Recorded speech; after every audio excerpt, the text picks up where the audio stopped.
Hey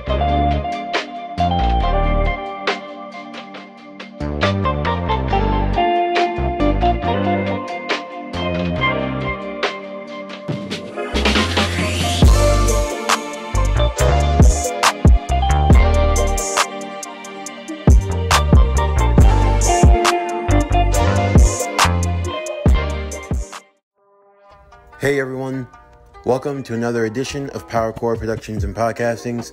I'm your host, back to hit you with another video, and today we are going to be continuing My Hero Academia Vows of Vengeance, What If Deku Was a Monster, Season 2, Part 1.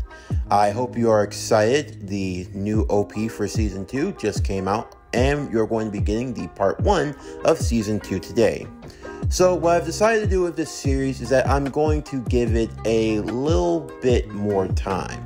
What I mean by that is that enough of you guys seem to be interested to want to keep going, even though it's not as high as I'd want it to be. I still think it's enough to keep the story going for a bit further. So what I've decided to do is that we're going to be continuing, this is a bit of a renewal if you will, for Seasons 2 and 3 of Vows of Vengeance.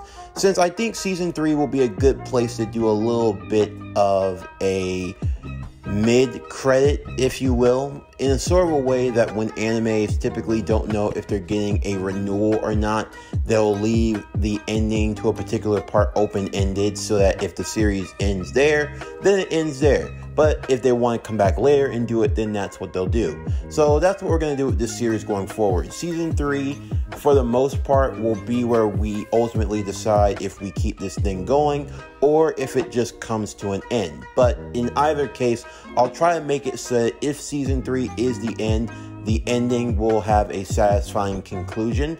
And if we're able to continue later on, then that's what we'll do, and we'll just play it by ear going forward. But anyway, without further ado, let's get into the new season today. As always, sit back, relax, and enjoy the show.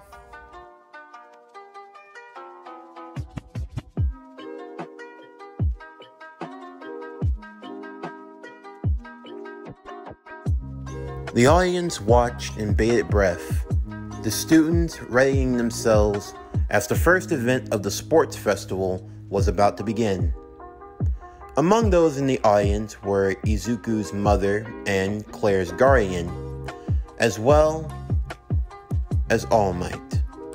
However, you wouldn't recognize him as he wasn't in his iconic buff form, but rather he blended in his skinny form. All Might was watching intently as the students were readying themselves for the event. There was a lot on his mind. There was still the need to pick a successor for One for All. Of course, there was one recommendation that was waiting, but still, there was something that made him pause, that made him want to reconsider.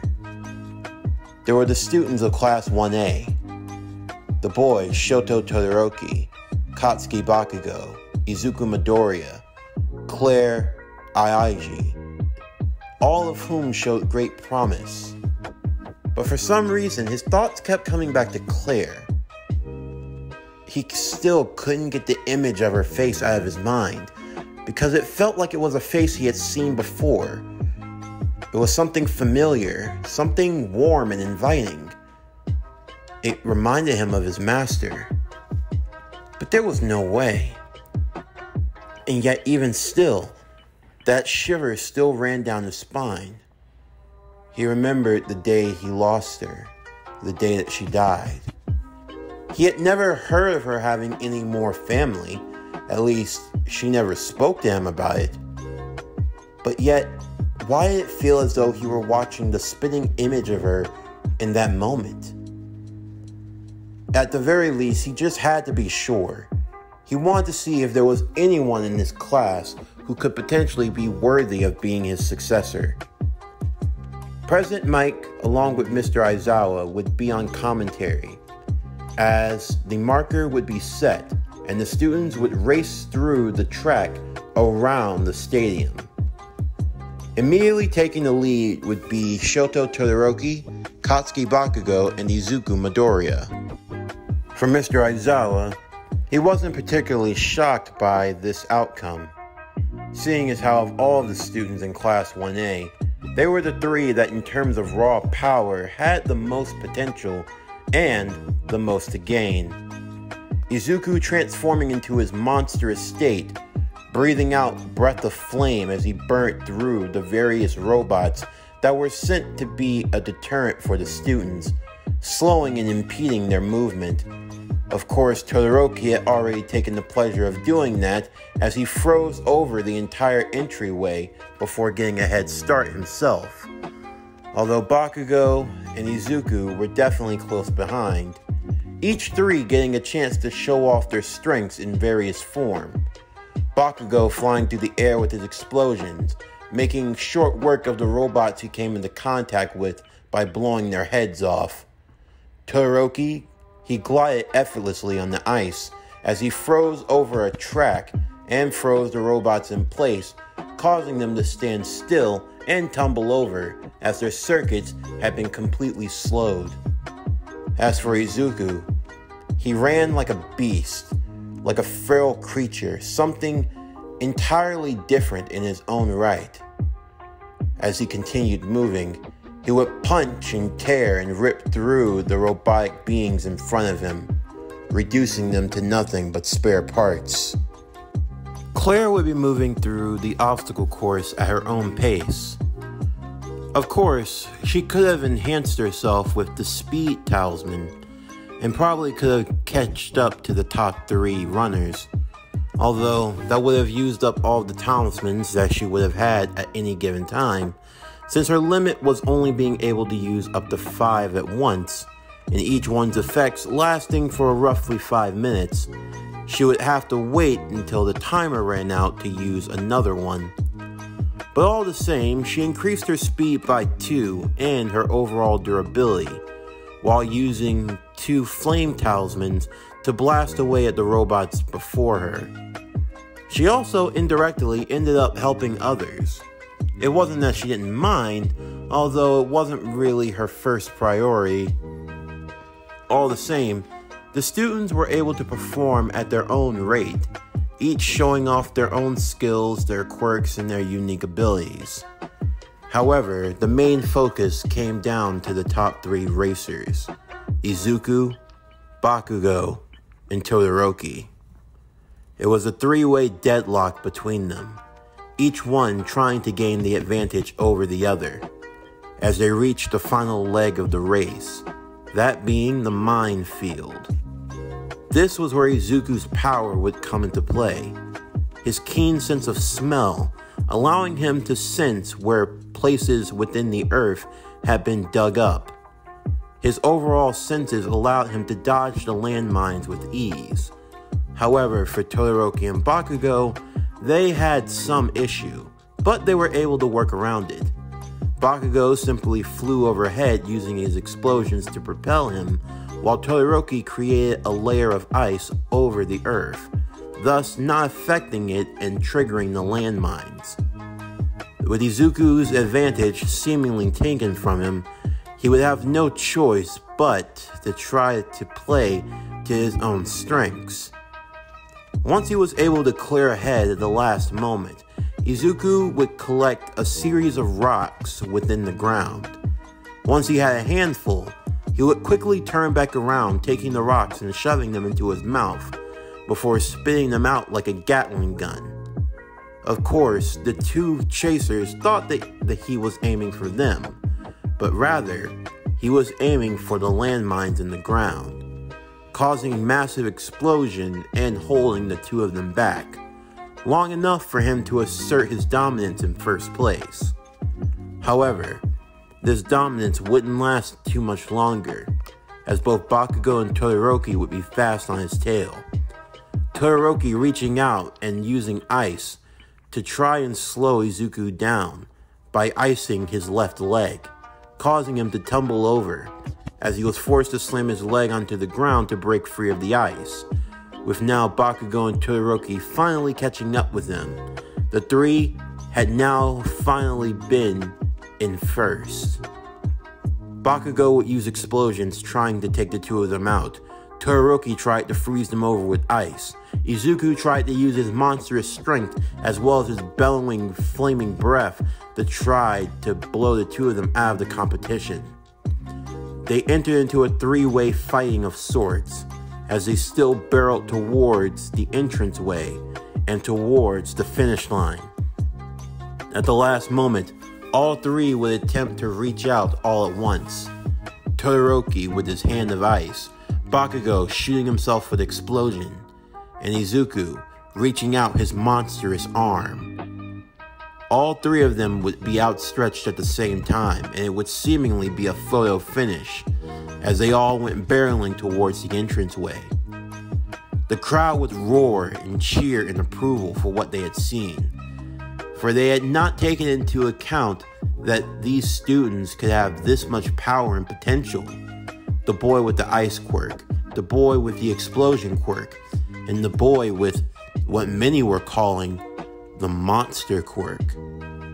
Many in the crowd had never seen a quirk of this ability before. A quirk that allowed you to turn into a monster and breathe fire. It was definitely unorthodox, but it was definitely skillful and got results. Everyone was very pleased with the performance and to see the potential skill that these students possessed. Before long, the others would eventually arrive before the entire stadium would have the students filing in, as the race had officially come to a close. Claire would move over to Izuku, patting him on the back and congratulating him on a job well done. He was definitely making that monster power his own. Those guys, they sure as hell don't make it easy on you. Well, what do you expect? They're the other top students in this class, and they have just as much pride and ego as you do. There's no way they were just going to sit back. Why weren't you up there with us? Your power, you could have easily maxed out your speed. Yeah, I know. I could have done that, but in the end, that would have been all I had. You know my limit's only 5 talismans at once. Oh yeah, you're right. Besides, I came in 7th, so I think I did pretty good for myself. Yeah, not bad at all. Damn it, Bakugo would yell. Todoroki looking up at the screen as the final results were displayed. By 1 inch, by merely 1 inch, Izuku had claimed first. Todoroki second, and Bakugo a close third. Todoroki would glare towards Izuku. Izuku could feel the eyes of the other two looking back upon him. They were not pleased to have come so close and yet fallen short in the end. Midnight would congratulate them on a job well done, as the first event of the sports festival had come to a close. It was now time for the second, as a random generator would be brought out, which would decide the next event. Of course, many of the students wondered just what it could be. There was said to be 1 year where they all fought with foam swords, although what kind of event that could turn out to be, they had no clue. However, they would soon get their answer, as the next event would be the cavalry battle. And not only that, the cavalry battle would be done in a point game. Everyone would receive points based off of the way that they entered from the race. Everyone would get numbers from lowest to highest, with the top 3 having the highest bounty. The goal of the cavalry battle was to form a team to use the cavalry system and to try to steal the other's headbands to gain points. And the teams with the most points would advance to the final round. Of course, everyone had their eyes glued on the top 3 finalists, as their numbers were read aloud. At 50,000, Katsuki Bakugo. At 100,000, Shoto Todoroki. And at a whopping 1 million, Izuku Midoriya. Even for Izuku, a wave of nervousness washed over him at that moment, because he could feel the eyes of all of the other students glaring upon him. So much for first place, Izuku thought, because now he had realized the truth of the matter. He now had the biggest target on his back. The students would all break away to try to form their teams for the cavalry battle. Izuku found a hard time finding a partner. Well, a partner that wasn't Claire. She was obviously going to team up with him. He even was surprised to see that Uraraka and Ida weren't going to be partnering with them either. Instead, they wanted to go against the two, with Uraraka, along with Momo Yaoyorozu and Ida Toya, taking their talents to team up with Shoto Todoroki. As for Bakugo, he found himself being partnered with Kirishima, with Mina Ashio, and with Dinky Kaminari. And then, as for Izuku and Claire, they'd have to find their partners from the unlikeliest of sources. The first being a girl who had gadgets and gizmos strapped all over herself. She had long pink hair and eyes that looked like they were locking in on a target. She wore goggles over her forehead, and she smiled happily as she felt that this was her opportunity. She introduced herself as Mei Hatsume. She was from the support course. Of course, Izuku wondered why she would even be here if she wasn't in the hero course, and Claire would explain that any of the students could participate if they wanted to, although typically those who weren't in the hero course never actually did, like support or finance in those regards. They typically just watched from the stadium and they took their talents elsewhere. However, Mei was using the sports festival for a different reason. I want to show off my babies. Your what? Izuku would say. Wow, I didn't know you were starting so young. How many do you have? Oh, over 300. Izuku almost fell over at that before Claire laughed. Naughty boy. She's not talking about those kind of babies. Wait, what? What did you think she was talking about? I don't have to answer that. Izuku. Is that all you have on the mind? Babies? My, all you boys are the same at this age. I was not thinking that, I swear. Sure. And just what would your mother think if she knew you had those thoughts, Izuku? She's far too young to be a grandmother. My mother is not... Claire would then look at him seriously. You know, it's rude for a boy to talk about a girl's age. Izuku would quickly fall silent. Mei would show off her various inventions, stating that she wanted a chance to show them off to the highest of clientele and heroes. The sports festival was more than just a competition. It was a way to get noticed by agencies. Not just hero ones, but tech companies, support companies, and those of the light. Of course, there were always other smaller competitions and recommendations, but this was something that was broadcast worldwide. If there was any place to make a debut and to make a good first impression, it would definitely be here. And they would also receive help from another unlikeliest of sources, that being in Tokoyami.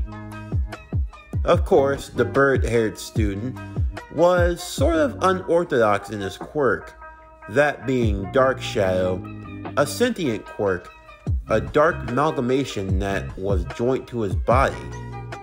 But he was calm, soft-spoken, and was always analytical.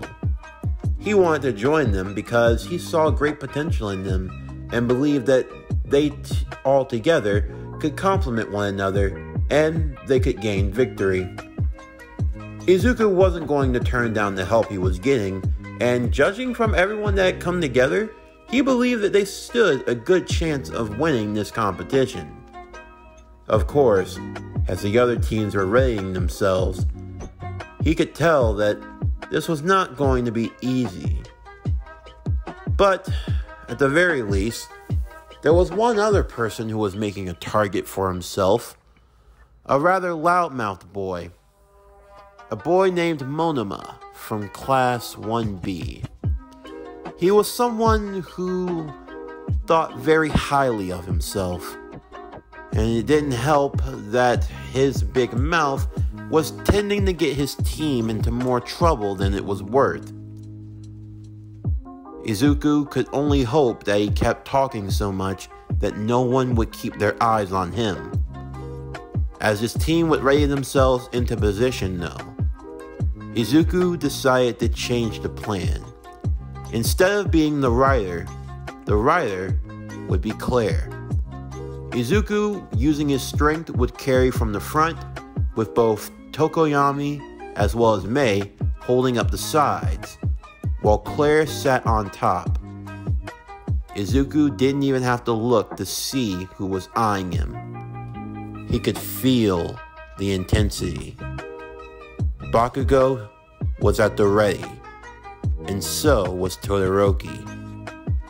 The three teams found themselves all sizing each other up as they prepared for the next event, the Cavalry Battle. This concludes My Hero Academia, Vows of Vengeance. What if Deku was a monster? Season 2, Part 1. As always, if you enjoyed today's video and everything else that we have to offer, then please don't forget to like, comment, subscribe, share, and hit that bell for post notifications so you can stay up to date on everything that is PowerCore Productions and Podcastings that has to come out now and in the future. Stay tuned for tomorrow's video as we continue ReZero Avatar Lost. What if Aang was in ReZero? Season 1, Part 4. But anyway, that's going to do it for the end of today's video.